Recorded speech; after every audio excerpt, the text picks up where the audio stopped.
13편 본문 말씀을 가지고 다윗의 신앙 고백이란 제목으로 함께 우리 은혜 나누는 시간 갖겠습니다. 오늘 말씀 여러분 잘 들으시고, 다윗이 어떤 신앙 고백을 드림으로 목동 소년이었었는데 그가 이스라엘 왕이 되었는가, 또 어떤 신앙 고백을 드림으로 나라는 적고 주변 나라는 큰데 전쟁 때마다 승리했는가 잘 알고 깨달아. 할렐루야. 우리도 이런 신앙 고백을 드릴 수 있는 은혜가 있어지시길 먼저 주님의 이름으로 축원을 드립니다. 다윗의 신앙 고백 첫 번째는 평상시 신앙 고백입니다. 무슨 신앙 고백이요? 평상시.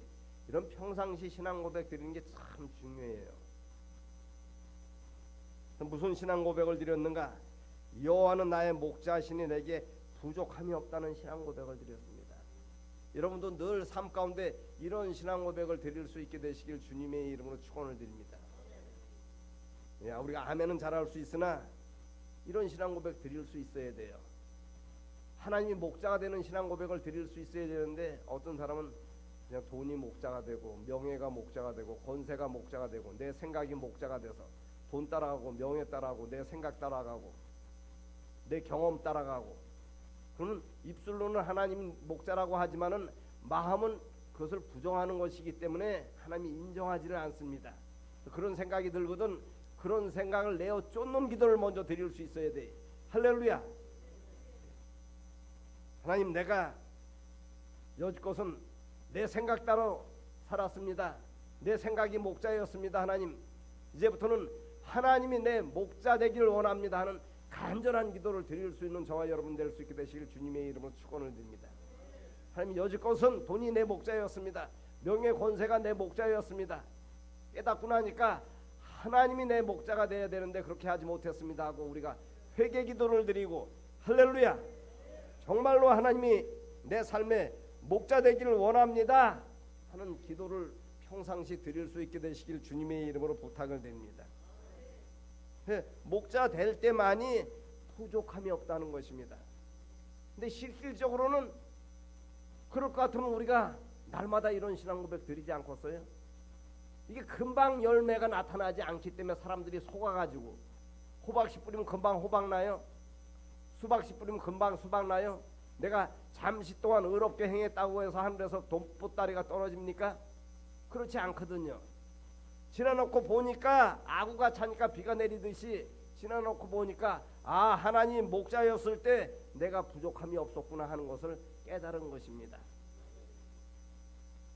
그 깨달음이 어떻게 결실의 열매로 맺는가에 대해서 여기 2절은 기록을 하고 있는데, 그가 나를 푸른 풀밭에 누이시며 쉴만한 물가로 인도하신도다 그랬어요. 양과 염소가 제일 좋아하는 것이 여기 2절 말씀에 기록이 되어 있습니다. 우리도 하나님이 이와 같은 우리의 마음의 손을 하나님이 목자 될 때 때와 시에 맞춰서 하나님이 이런 은총과 축복과 회복과 치유를 베풀어 주시는 줄 믿으시길 바랍니다. 날마다 하나님 목자 되는 신앙 고백을 드릴 수 있어야 돼. 그래야지 내가 하나님 없이 살아갔구나, 내 생각이 목자였었구나, 돈과 명예와 권세가 목자였었구나 하는 것을 깨닫게 될 수 있는 것입니다.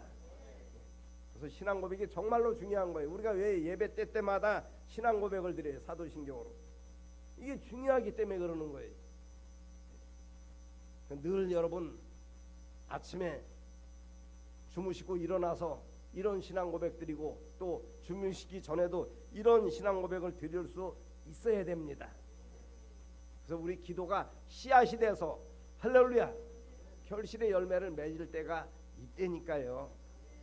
호박씨 뿌려서 금방 호박 나지 않아요. 내가 늘 여러분에게 말씀드립니다만, 수박씨 뿌려서 금방 수박 나지 않아요. 수증기 올라간다고 금방 비 내리지 않아요. 다 아구가 차가지고 맹물이 포도주 되듯, 할렐루야, 좋은 생각이든 나쁜 생각이든 좋은 행동이든 나쁜 행동이든 씨앗 뿌린 대로 나중에 그게 결실의 열매로 우리 삶 가운데 맺어지게 돼 있다는 사실이에요. 누구든지인 것입니다. 그래서 우리가 다윗의 평상시 신앙 고백이 여기 1절 2절에 기록이 되어 있습니다. 두 번째는 다윗은 영혼을 위한 신앙 고백을 드렸습니다. 우리 3절 말씀 한 번만 더 우리 합독하겠습니다. 영혼을 위한 신앙 고백을 어떻게 드렸는가? 3절 말씀 시작.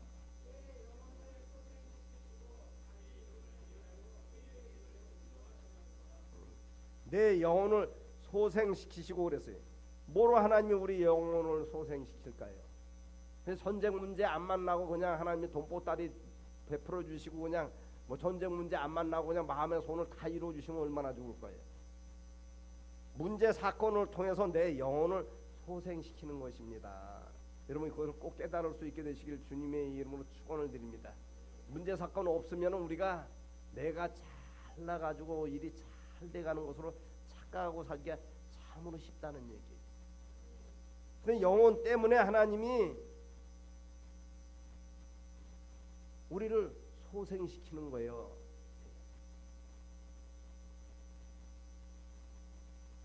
그 다윗만큼 전쟁을 많이 치른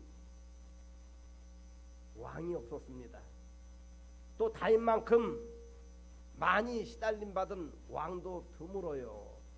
사울한테 13년 동안 쫓겨다니면서 별 생각 안 하고 컸어요. 왜 나만 이렇게 고난받고, 왜 나만 이렇게 고통받고, 왜 나만 이렇게 역경의 길로 가느냐고. 그 사람에게 많은 영혼이 달려있기 때문에 먼저 다윗의 영혼을 소생시키려고, 할렐루야, 그런 문제 사건을 하나님이 주셨다는 것입니다. 그러면 시편 23편은 어느 학자가 말하기를 성경 전체를 덮는 그런 말씀이라 그래요. 왜? 하나님께 대한 바른 신앙 고백이 담겨 있기 때문에 그래요. 첫 번째는 평상시 신앙 고백에 대한 신앙 고백이 담겨 있고, 또 영혼을 위한 신앙 고백이 담겨 있고, 마지막에는 위기에서 만난 신앙 고백이 담겨 있기 때문에 그렇습니다.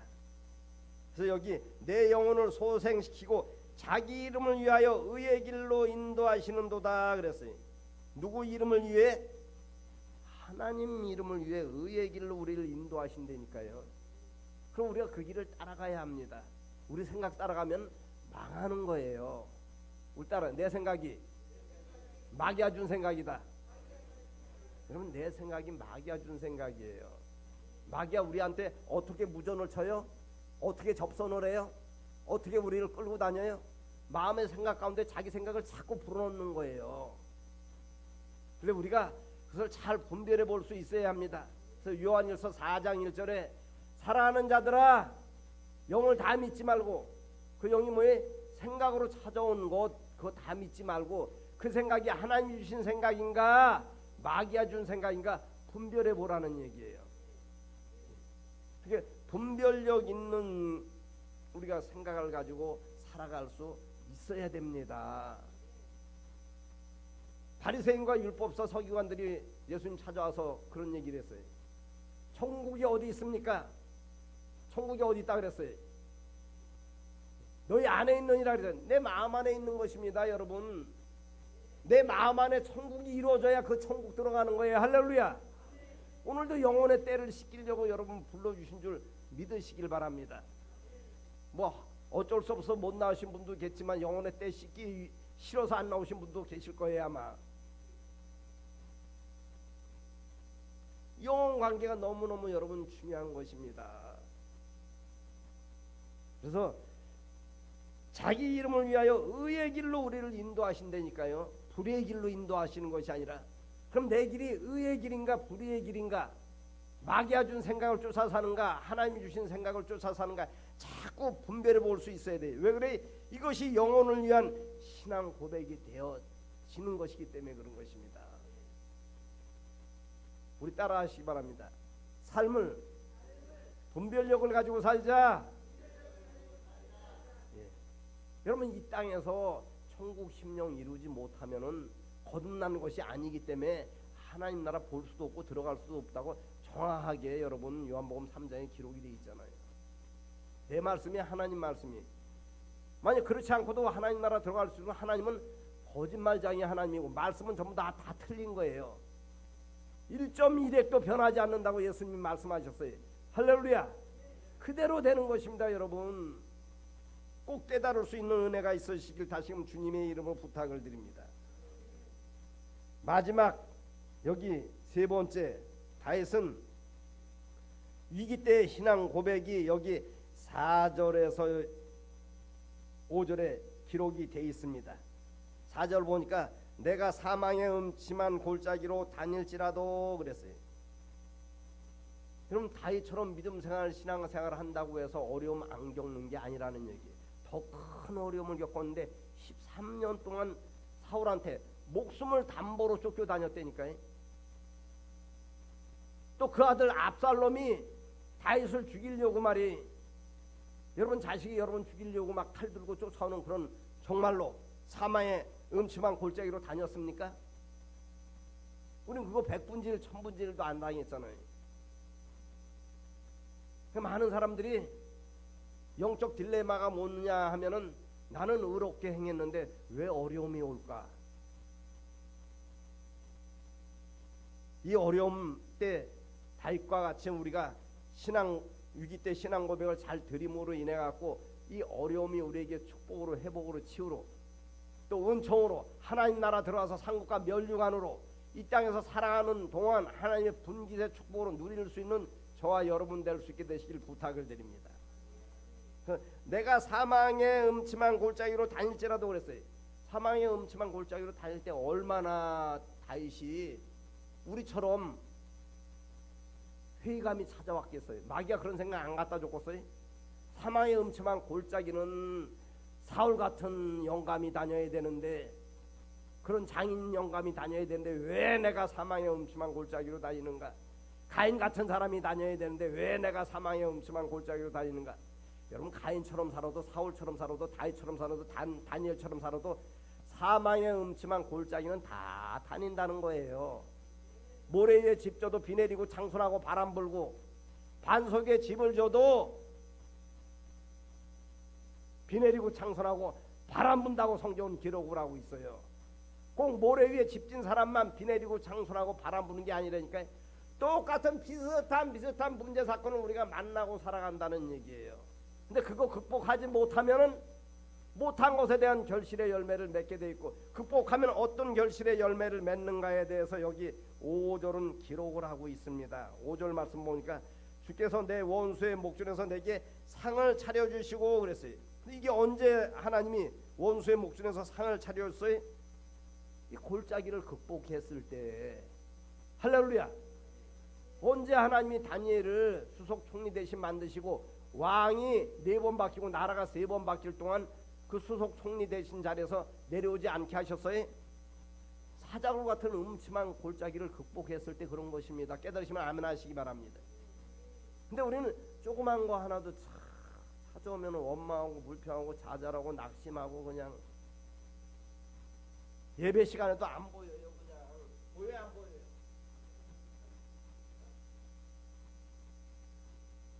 예배도 우리가 깨어서 예배 드릴 수 있어야 되는 것입니다. 할렐루야. 꼭 깨어서 예배 드릴 수 있게 되시길 주님의 이름으로 축원을 드립니다. 깨어서 예배 드려야 되는 거예요. 그래서 여기 4절은 내가 사망의 음침한 골짜기로 다닐 때도 해를 두려워하지 않을 것은 주께서 나와 함께 하심이라 그랬어요. 근데 우리는 사망의 음침한 골짜기로 다니면 주께서 나와 함께 하지 않는 것으로 착각을 하고 살아가는 사람들이 많이 있더라는 얘기예요. 그 좌절하고 낙담하고 원명하고 불평하고 내가 하나님 뜻대로 살려고 했는데 왜 내가 사망의 음침한 골짜기로 다닙니까? 그래서 모래 위에 집진 사람이나 이런 길 다니고, 가인 같은 사람이나 이런 길 다니고, 사울 같은 사람이나 이런 길 다니고, 에서 같은 사람이나 이런 길, 아멘 할 때까지 할 거야. 내가 하만 같은 사람이나 이런 길 다녀야지 왜 내가 이런 길을 다닙니까? 다닌다니까요. 왜 그래? 우리를 물맷돌 만드시려고. 의롭다 그래서 우리가 하나님처럼 의롭지 않잖아요. 울퉁불퉁한 것이 있잖아요. 그거 던지면은 하나님이 역사하지 않는 거예요. 깎이고 다듬어진 돌이 물맷돌입니다. 할렐루야. 그래야 하나님이 사망의 음침한 골짜기 같은 골리앗의 노토구를 벗기시고, 할렐루야, 그 이마에 그냥 성경은 기록을 하고 있습니다. 골리앗 앞에 방패든 자가 서 있었다고. 그 왜 방패든 자 세우는 거예요? 활 쏘고 돌 던지는 거 막게 하기 위해서. 못 막으면 어떻게 되는 거예요? 대신 목숨이. 여러분, 대통령 경호한 사람이 경호 잘못하면 어떻게 되는 줄 아셔요? 그냥 일반 사람들처럼 뭐 형사법에 의해서 뭐 어떻게 처벌받는 것이 아니라 특별한 경호법이라는 것이 있어서 말이에요. 엄청난 처벌을 받는 거예요. 그러니까 자기 목숨을 저거로 막 그냥 보셨죠? 박근혜 대통령 저거 대구 사저로 들어갔을 때 언 양반이 그 뭐 집어 던졌을 때 말이 자기 몸으로 막잖아요. 그 경호원들이. 그 왜 그래요? 그냥 나는 안 맞아도 대통령 맞아도 뭐 나는 안 맞으면 된다고 피할 수 있는데도 왜 그래요? 그런 법이 작동이 되기 때문에 그러는 거예요. 그래서 골리앗 앞에 방패든 자가 서 있고 노트구를 쓰고 갑옷을 입었는데 노트구 갑옷 왜 입고 왜 써요? 돌 던지고 활 쏘고 하는 거 그거 맞아서 안 죽으려고 쓰고 입고 있는 것 아니겠습니까? 하지만 하나님 앞에서는 전쟁은 여호와께 속한 연고로 인해서 소용이 없는 것임을 믿으시길 바랍니다. 그래서 우리가 여기 위기 때 신앙 고백이 너무너무 중요해요. 이 위기 때 신앙 고백도 평소 우리가 평상시 신앙 고백을 잘 드리고 영혼을 위한 신앙 고백을 잘 드릴 때 이때 이게 나오는 거예요. 순서적인 것입니다. 할렐루야. 계단이 100계단이 있는데 아이고 나는 그냥 점프 뛰어갖고 첫 계단에서 100계단까지 내가 내려가고 올라갈 수 있어. 그렇게 할 수 있습니까? 순서적인 게 있는 거예요. 할렐루야. 여러분 이걸 꼭 기억하시길 바랍니다. 평소에 신앙 고백이 없으면은 영혼을 위한 신앙 고백도 드릴 수가 없고 또 평소에 신앙 고백과 영혼을 위한 신앙 고백이 없으면 위기 찰나를 만났을 때 이런 엄청난 사망의 음침한 골짜기 같은 위기 찰나를 만났을 때 이런 신앙 고백이 안 나오는 거예요. 깨달으시면 아멘 하시기 바랍니다. 갑자기 그냥 바울과 실라가 빌립보 감옥에서 이런 신앙 고백이 나온 것 같아요. 평소에 여기 여러분 신앙 고백과 영혼을 위한 신앙 고백이 있었기 때문에 위기 찰나에도 그 신앙 고백이 나온 거예요. 평소에 탁구 안 쳐본 사람이 그냥 갑자기 라켓만 잡았다고 잘 쳐요. 그냥 탁구 선수들처럼 예리사처럼. 그래서 평소에 우리가 여러분 믿음 생활 신앙 생활 제대로 하는 거 이게 참 중요한 거예요. 기도 생활 제대로 하는 거 참 이런 중요한 것입니다. 왜 그래? 위기 만났을 때 이게 안 되기 때문에 그러는 거예요. 아, 손흥민이 갑자기 그냥 공 잘 차요? 평소에 잘하고 자기 그 관리를 잘했기 때문에 시합 나가서 잘하는 것 아니겠습니까? 영적인 것도 마찬가지인 거, 육적인 것도 마찬가지고. 할렐루야. 실력도 없이 그냥 평사원으로 들어갔다 와서 금방 상무되고 전무돼요? 안 그렇잖아요. 세상 일도. 하나님의 일도 공짜로 하늘에서 뚝 떨어지는 것이 아니라는 얘기. 그냥 탁구가 풀리고 그냥 감옥문이 열리고 그냥 천국 들어가는 것이 아니라는 거예요. 이걸 여러분 꼭 기억할 수 있게 되시길 주님의 이름으로 축원을 드립니다. 그래 언제 하나님이 원수의 목전에서 상을 차려주셨다고 기록을 하고 있어요. 4절 말씀처럼 사망의 음침한 골짜기로 다닐지라도 이것에 대한 지배를 받지 않고 하나님이 함께 하신다는 신앙 고백을 드렸을 때 원수의 목전에서 상을 차려주신다니까요. 여러분 원수가 어디 있습니까? 성경 원수가 어디 있다 그랬어요? 어유 우리 전사님만 하시네. 거기서 상을 차리죠. 당신 때문에 내가 수지 맞았어. 당신 같은 사람이 있어갖고 내가 참 그나마 내가 당신 때문에 우리 가정이 축복받았어. 원수의 목전에서 상을 차려준다니까요. 그러려면 어떻게 돼? 골짜기를 잘 극복할 수 있어야 합니다. 어떤 사람은 미움의 골짜기가 파여 있어가지고, 어떤 사람은 이해를 갖고 들으시기 바랍니다. 미련의 골짜기가 파여 있어가지고 그거 돋아져야 되는데, 그 예수님이 12제자 파송하고 70인 제자 파송할 때 똑같은 얘기를 하셨어요. 뱀처럼 먼저 지혜로우라고 말씀했습니다. 그러고 나서 비둘기처럼 순결하라 그랬어요. 지혜가 없으면 순결이 유지되지 않기 때문에 그러는 거예요. 왜 뱀을 지칭을 했을까요? 사단 같은 왜 뱀을 지칭? 뱀은 배로 기어 다녀도 말이에요. 난 피 흘리는 뱀 못 봤습니다. 얼마나 잘 피해 다니는지 몰라요. 여러분도 그런 은혜가 문제 사건 가운데 있어지시길 주님의 이름으로 축원을 드립니다. 그게 뭐예요? 김지사하고도 안 부딪히고, 이집사하고도 안 붙이고, 박사하고도 안 붙이고, 염집사하고도 안 부딪히고, 지혜로 그렇게 할 수 있다는 얘기예요. 지혜를 자꾸 구할 수 있어야 돼요. 그래야 언행심사가 바뀌는 것입니다. 똑같은 인사를 해도 말이에요. 어떤 사람은 똑같은 말을 해도 어떤 사람은, 똑같은 행동을 해도 어떤 사람은 마음에 없는 인사, 마음에 없는 행동, 마음에 없는 삶을, 또 마음에 없는 예배를 드릴 수가 있다는 것입니다.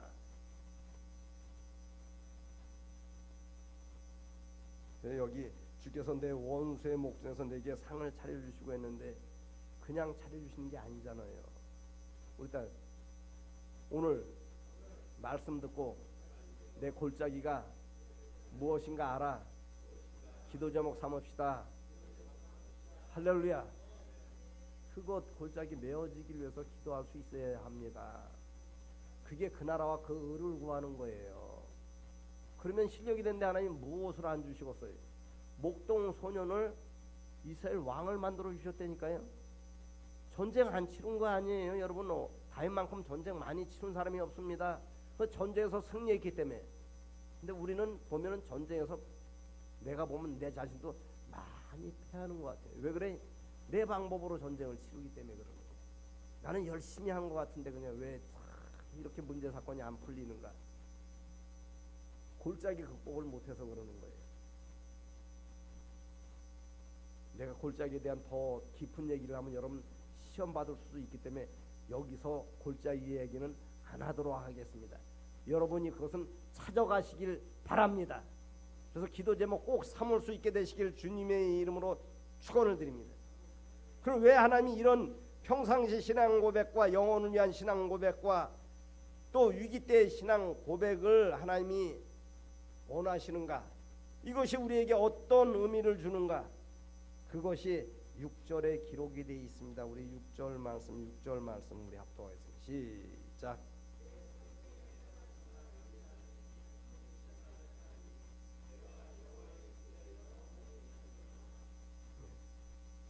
내가 여호와의 집에 영원히 살리로다.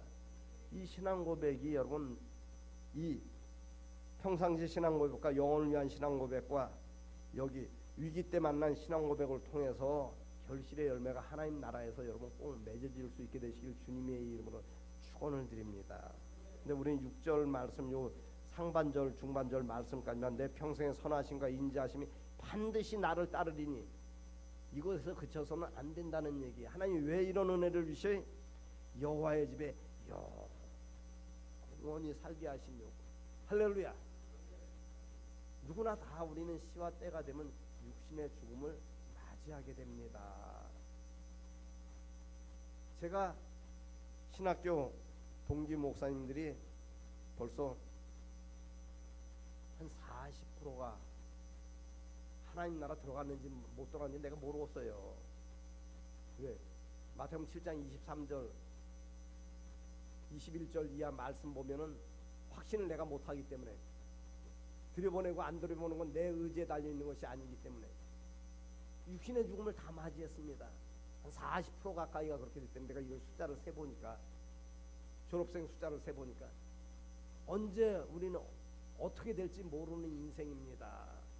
안개와 같은 인생이에요, 여러분.